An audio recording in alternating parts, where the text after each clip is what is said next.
All right, welcome to this explainer. Today, we're building the ultimate 2026 Investors Toolkit. Look, navigating today's incredibly complex, highly volatile market, it definitely requires way more than just one isolated perspective. So we're going to piece together a complete, resilient system by pulling from some really fascinating top-tier research. Let's start assembling that tool belt.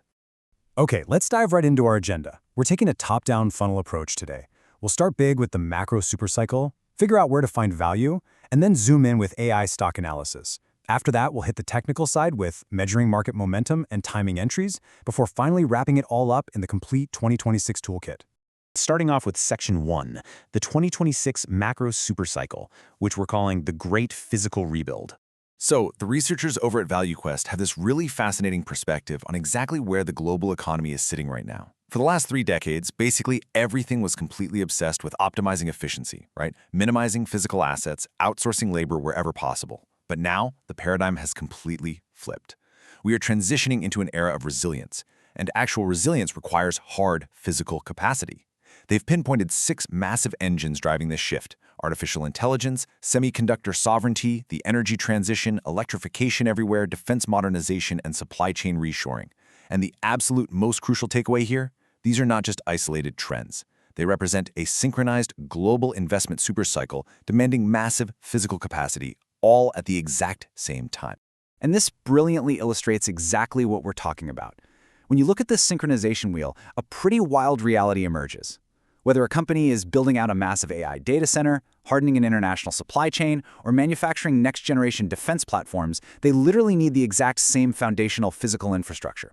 We're talking power generation, transmission cables, heavy-duty cooling systems, industrial automation, the whole shebang. All of these different, massive megatrends are drawing heavily from the exact same well of physical engineering.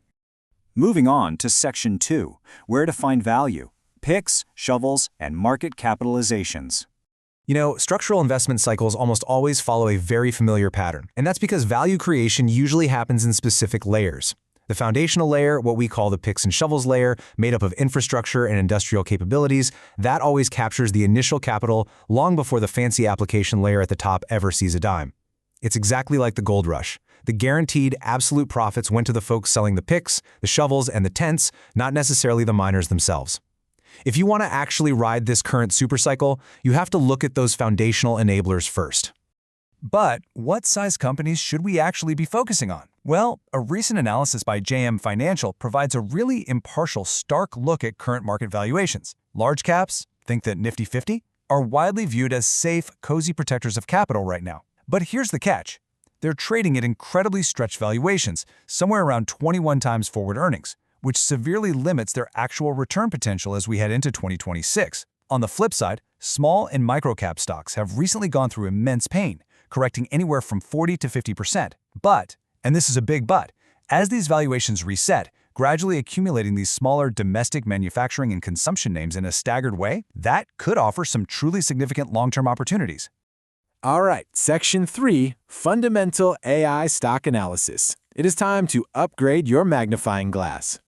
We are deep into the AI era now, and according to the experts at Helm Terminal, the absolute best tool for deep, fundamental, qualitative research going into 2026 is Anthropic's Claude. Claude has this one massive, distinguishing feature, an incredibly huge context window. You can literally drop a company's full 10K, multiple earnings transcripts, and a 100-slide investor deck into a single chat, and it will digest the whole thing in one pass. It is shockingly good at reading management subtext and pressure testing your investment theses. But, and please take this warning seriously, you absolutely must feed it your own data. If you just casually ask Claude to remember a specific financial figure without uploading the actual document first, it is highly prone to what we call fluent hallucinations, meaning it will give you a completely wrong number, but say it with such absolute, unwavering confidence that you'll probably believe it. So there's a really crucial division of labor here that Helm Terminal points out. Claude is brilliant for sure, but it only actively thinks when you have a chat window open. It has zero memory of your actual portfolio. That is exactly where a system like Helm Terminal steps in. Helm is the active system. It connects to your brokerage securely, tracks your portfolio, and continually watches overnight while you sleep. It's actively rereading new SEC filings against your specific positions, and it flags broken theses with exact, precise citations. So think of it this way. Use Claude as your brand for on-demand deep thinking, but use a dedicated portfolio intelligence tool for that continuous 24/7 watch. Which brings us to Section 4, Measuring Market Momentum, the technical stopwatch. Because let's be real, a great macro idea and brilliant fundamentals mean absolutely nothing if you buy in at the completely wrong time. Let's start with a classic technical tool highlighted by Wavelabs, the rate of change, or ROC indicator. Now, a lot of indicators just show you the general direction a market is heading, but ROC, it acts as a pure speedometer. It simply measures the percentage price change from a past period and pivots around a zero line.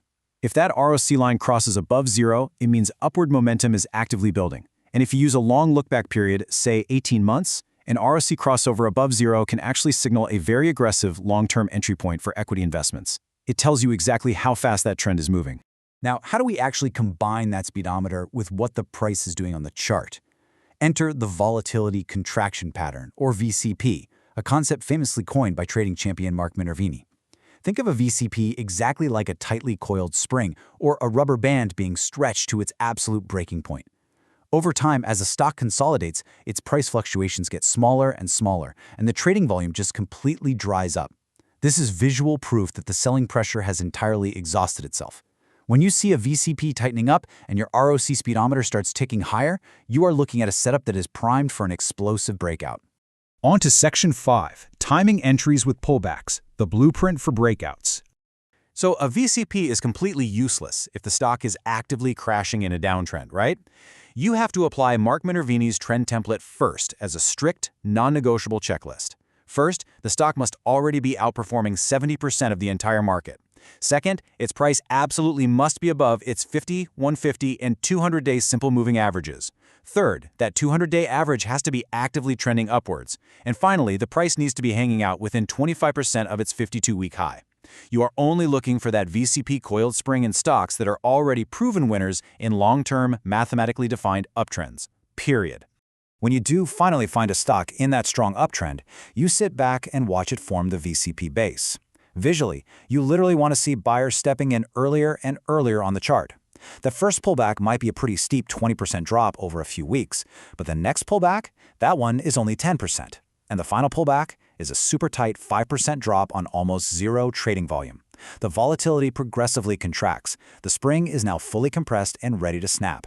And if you want to increase your odds even further, especially during a broader, scary market correction, you need to look for this magic number right here, 62.5%.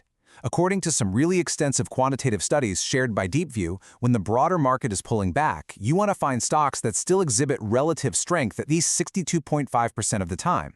Stocks that can hold that 62.5% relative strength threshold while everything else is falling apart. They have historically shown the absolute highest probability of doubling or tripling once the market finally recovers.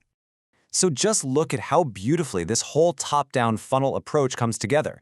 You start by finding companies perfectly positioned in the foundational layer of the Great Physical Rebuild. Then you drop their heavy 10Ks right into Claude to pressure test the management's tone and confirm the fundamental narrative. And finally, you patiently wait for the market to give you that volatility contraction pattern pullback, verifying that the stock is holding its relative strength above 62.5%. Just like that, you've combined massive macro themes, fundamental AI analysis, and precise technical math into one single high-probability entry point. Which brings us to our final section, Section 6, the complete 2026 toolkit, putting it all together. I absolutely love this quote from Wavelabs because it serves as such a grounded, realistic piece of advice for everything we've talked about today. The rate of change indicator, Claude's AI analysis, the VCP pattern, all of it. They are at their absolute best when they are just one part of your overall plan. You use them to confirm signals from other things. Successful trading in 2026 is going to require you to merge these different disciplines. You literally can't leave any stone unturned. So as we wrap up this explainer, I've got a question for you. I want you to look really closely at your own process based on the insights we covered today from ValueQuest, Helm, JM Financial, and these top technical minds. Which piece of the 2026 tool belt are you currently missing? And exactly how are you going to adapt your strategy to actually capitalize on the Great Physical Rebuild? It is time to get out there and build your toolkit. Thanks so much for joining us and keep learning.